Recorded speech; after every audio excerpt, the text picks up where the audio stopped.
Magandang araw sa lahat. Ayan. It's early morning and Thursday morning. Magwo-walking sana kami pero ayan, humabol sa amin ang aming doggy-doggy na si Zoro.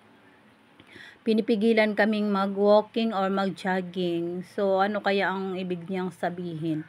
Hindi niya kami pinapaalis. Hinahawakan niya ang paa ng aking habi-dabi. Ayan, tingnan niyo nga oh. Oh, ayan. Yan. Yan ang ginagawa niya sa amin. Ay, siya pala, hindi sa akin. Hinahawakan niya.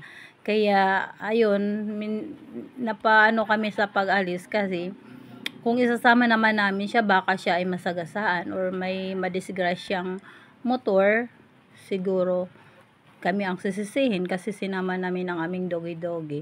Pero ayan na nga, hindi namin mapigilan siya. Kaya, medyo nag-aalangan kaming umalis. Baka mayroong ibig sabihin ba itong aso namin? Ano kaya ang nangyayari dito sa kanya? Baka gutom. Kasi naman itong aming doggy-doggy, umaga, mahilig siya sa tinapay. Gusto niyang kumain ng tinapay.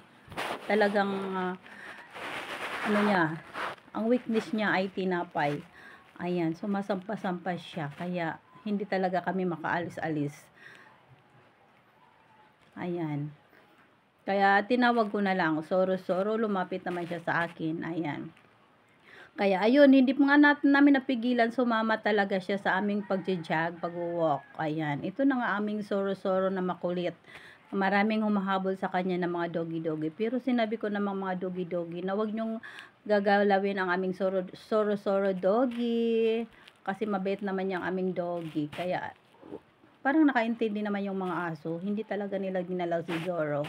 Kaya ayan, our new walking buddy, ang aming doggy-doggy, Zoro. Gusto niyang mag-exercise din. Baka daw siya ay ma-high blood or baka daw siya ay may stroke. Kaya gusto din niyang mag-exercise. Kaya yan, sinali lang namin. Salamat!